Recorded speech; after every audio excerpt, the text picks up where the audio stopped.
미국 시민권자 상속재산 반출 성공 사례. 안녕하십니까. 저는 한국에서 10여 년간 상속 및 상속증여세 전문 변호사로 활동하고 있는 이유리 변호사입니다. 오늘은 미국 시민권자가 한국에서 상속받은 재산을 어떻게 반출해 갔는지 그 반출 과정과 절차에 대해서 간단히 살펴보도록 하겠습니다. 구체적인 사안을 간단히 설명드리면, 망인께서는 미국 시민권자였고요. 그 다음에 이제 한국에서 자녀들도 다 크고 그래가지고 한국에 귀국하셔가지고 이제 주로 한국에서 주로 활동이나 뭐 생활을 하시면서 친지들과 이제 친척분들과 이제 여생을 보내려고 애초에 계획을 하셨던 분이십니다.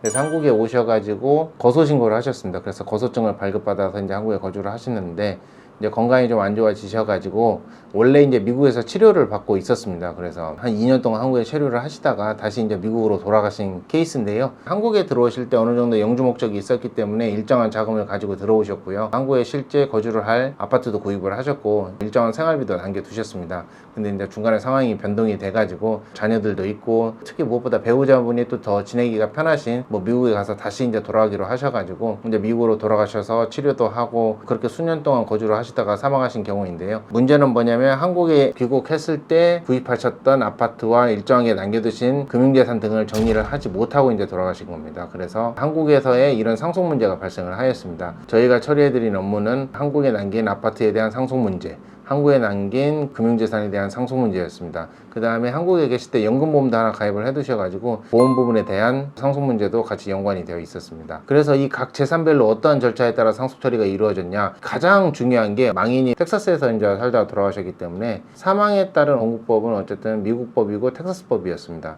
근데 문제는 뭐냐면은, 텍사스법이 상속에 대한 준거법이고, 그렇다면은 한국에 남아있는 부동산이나 금융재산이라고 하더라도 1차적으로 텍사스법에 따라서 이제 상속에 대한 준거법이 결정이 되게 될 것입니다. 근데 이제 텍사스 판례와 법에 따르면 부동산 같은 경우에는 부동산 소재지법에 따른다, 이런 규정이 있고요. 그래서 한국에 남아있는 아파트에 대해서는 한국법에 따라 상속 처리가 이루어지면 되는 것이었습니다. 문제는 이제 두 번째 금융재산인데요. 금융재산 같은 경우에는 망인의 그 본적지법에 따릅니다. 본적지가 일명 도미사일, 쉽게 얘기하면 주로 거주하던 곳, 마지막에 주로 거주하시던 곳이 텍사스였기 때문에 텍사스법에 따라서 상속 처리가 되어야 하는데, 문제는 이 재산이 한국에 있는 예를 들어 신한은행, 하나은행인데, 여기에 대해서 상속 처리를 할 때 준거법이 되는 것은 미국 텍사스법이 되는 것입니다. 그래서 금융재산을 상속받는 것과 부동산을 상속받는 준거법이 달라지게 돼서 이게 처리해야 하는 절차가 다르고, 왜냐하면 이제 최종적으로 반출을 해나가려면 어쨌든 명의를 상속 명의로 먼저 상속 처리를 받고, 그 다음에 낼 세금도 내고, 부동산 같은 경우에는 팔기도 하고, 이렇게 해서 현금화해서 가져가야 하는 것인데, 부동산 처리하는 것과 금융재산 처리하는 것에 대한 준거법이 상이해서 각각 처리 절차가 달랐습니다. 결론적으로 먼저 말씀을 드리면, 가장 많은 시간이 필요한 거는 이 금융재산 인출에 대한 부분이었습니다. 이 준거법이 미국의 텍사스법이었기 때문에 텍사스법에 따라서 상속 처리가 이루어져야 하는데, 금액은 약 20만 불 정도였습니다. 그래서 기본적으로 텍사스법에 따라서 7만 5천 불 이상이었기 때문에 텍사스법에 따른 프로베이트 절차가 필요했습니다. 일명 검인 절차가 필요했는데요. 일단 이 검인 절차가 각 주마다 다르지만 통상적으로 1년 내외의 시간이 소요되기 때문에 한국에서 부동산 처리나 아니 금융재산 인출 이런 걸 하기 이전에 일단 한국에 남아있는 금융재산 인출을 하기 위해서 미국 텍사스 법원에서의 프로베이트 절차가 필요했기 때문에 일단 미국에서 프로베이트 절차를 먼저 거치는 것을 먼저 설계를 했습니다. 그와 동시에 한국에서는 한국에서 상속 처리를 하는데 필요한 일정한 기한이 있습니다. 가장 중요한 건 결국 세금 처리를 하는 데서 일정한 기한이 있다는 것입니다. 이 사안에서는 망인도 한국법상 비거주자, 그 다음에 상속인들인 자녀 두 분과 배우자분도 미국에서 미국 시민권자로 모두 거주하시는 한국법상 비거주자였기 때문에 상속세나 취득세 모두 신고기한은 망인 사망일 말일로부터 9개월이 되었습니다. 그래서 9개월 내에 한국에서는 세금도 신고를 하고 상속 처리도 해야 하는데, 중요한 건 미국에서의 프로베이트 절차가 9개월 내에 끝나지가 않기 때문에 그 절차를 다 기다리면서까지 한국 절차를 늦췄다가 할 수 있는 게 아니라 양 절차를 동시에 진행을 했습니다. 그래서 문제는 한국에서 부동산 처리는 오히려 금융재산 20만 불 상당을 인출하는 것보다 5배 이상 더 가격이 나가는 부동산 처리는 오히려 한국법에 따르기 때문에 상대적으로 오히려 단순합니다. 적정한 서류를 저희가 다 작성해서 제공을 해드렸고, 상속인들도 공증 및 아포스트 인증 등에 대해서 적극적으로 협조를 해주셔가지고 부동산을 처리받기 위한 과정은 사실상 2달 이내로 상대적으로 적은 시간이 걸렸고요. 부동산 명의 이전부터 먼저 신속하게 처리를 했습니다. 이제 문제는 뭐냐면 한국에서 처리를 할 때 세금을 어쨌든 9개월 안에 내야 했기 때문에 세금만 해도 수억 원에 달하는 금액이었습니다. 일단 망인이 비거주자였기 때문에 공제 부분에 대한 한도가 적어서 배우자 공제나 이런 걸 받지 못했기 때문에 상당한 세금 부분에서 불이익을 감수했어야 하는데요. 대부분의 자금을 또 미국에서 모든 걸 가져올 수가 없는 노릇이어가지고 한국에 있는 자금을 어느 정도 활용을 해야 하는데, 한국에 있는 자금을 활용하는 것도 일정한 한계가 있는 것입니다. 왜냐하면 금융재산으로 한 20만 불 정도가 있었는데 미국에서 절차가 끝나기 전에는 그 돈을 인출을 할 수가 없었습니다.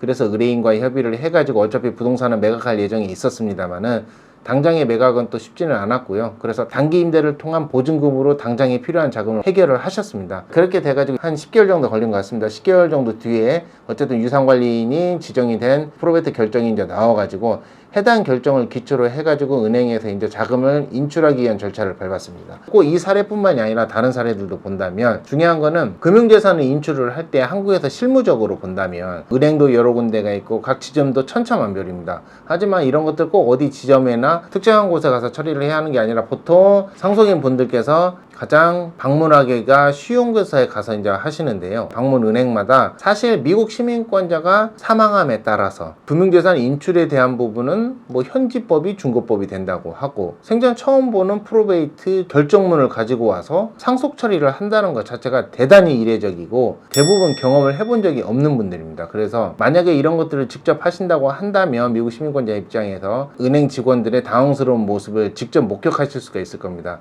은행 직원들의 입장에서도 이러한 난해한 사례를 해결하기 위해서 본사의 법무팀에서 승인도 받아야 하고 절차도 세부적으로 안내를 받아야 하는 것이고, 또 그런 부분들을 의뢰인들한테 고객들에게 설명을 드려가지고 적정하게 상속 처리를 해야 하는데, 이러한 과정 자체가 상당히 오래 걸리고 무엇보다 업무가 처음이기 때문에 실제 프로베이트 결정이 끝난 결정문을 가지고 간다고 하더라도 금액을 찾는 것은 또 다른 문제입니다. 저희가 처리했던 사례에서는 이미지를 인출하기가 어려웠다는 것을 미국 프로베이트 절차가 나오기 전부터 이미 인지를 하고 있었습니다. 은행과 협의를 해가지고. 그래서 은행 상대로 이미 소송을 걸어두고 소송에서 판결을 받았습니다. 프로베이트 결정이 나오자마자 소송에서 판결을 받고 판결문에 따른 집행을 하는 것은 상대적으로 용이했습니다. 결론적으로 금융재산도 다 인출을 하게 되었고요. 또 금융재산 인출되는 시점 자체가 어차피 거의 1년이 되는 시점이었기 때문에 그 전에 적당하게 상속 처리도 해두었고, 상속세도 1회분만 납부를 하고 나머지 금액은 인출된 금액으로 어느 정도 해결을 할 수가 있었습니다. 그렇게 해서 어느 정도 시간을 벌린 다음에 이제 부동산 같은 것도 단기 임대가 끝나고 무사히 매각도 하게 되고 무사히 또 양도소득세도 신고를 하게 되었습니다. 이런 것들이 완료가 될 때쯤에 상속세 신고도 원래 신고 이후에 세무조사를 거쳐 확정 결정이 되는데 1년 이상의 기간이 소요되거든요. 기간이 어느 정도 탁탁 맞춰져가지고 신고기한 결정이 끝날 때쯤에는 부동산도 매각이 다 끝나 있었고 어쨌든 양도소득세 신고까지 다 완료가 돼 있는 상황이어서 상속세 신고 완료되는 시점에는 어쨌든 자금 반출을 위한 모든 준비는 어느 정도 마무리가 된 상황이었습니다. 그래서 부동산 같은 경우에는 자금 출처 확인서 외에도 부동산 매각 자금 확인서, 그 다음에 일반적인 금융재산 같은 경우에는 자금 출처 확인서가 필요한데, 이 사례에서는 사실 남아있는 금융재산의 대부분은 세금 등으로 활용을 해가지고요. 대부분의 재산은 어쨌든 부동산 매각 자금이었습니다. 세금 등을 모두 완납을 해서 반출 승인을 무사히 받아서 외국환거래은행을 지정을 하고 무사히 의뢰인의 미국 계좌로 송금까지 최종적으로 완료할 수 있었던 사건입니다. 미국 프로베이트 절차를 늦게 시작했다면 시간이 사실 그만큼 더 걸렸을 거고요. 또 어떤 절차는 상당히 장기간 기간이 소요가 되기 때문에 대기하느라 시간이 많이 소요될 때 어떤 다른 업무를 미리 진행시켜 두면 전체적인 기간을 어쨌든 절약을 할 수가 있거든요.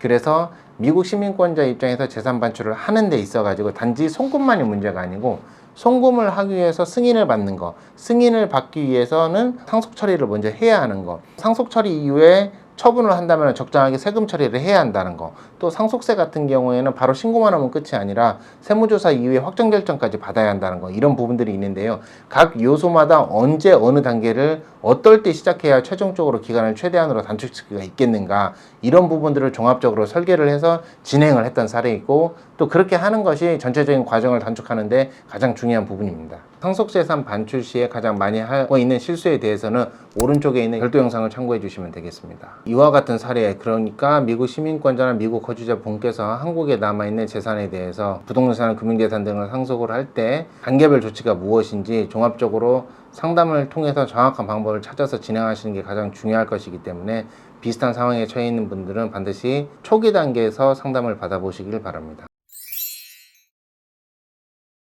오늘은 미국 시민권자의 입장에서 상속재산을 반출하는 과정에 대해서 간단히 살펴보았습니다. 본 영상에 대해서 궁금한 점이 있으시면 댓글로 궁금한 점을 남겨주시면 간단한 부분은 직접 답변을 드리고, 좀 더 자세한 상담이 필요하시면 역시 댓글에 남겨져 있는 링크를 통해서 상담을 신청해 주시면 되겠습니다.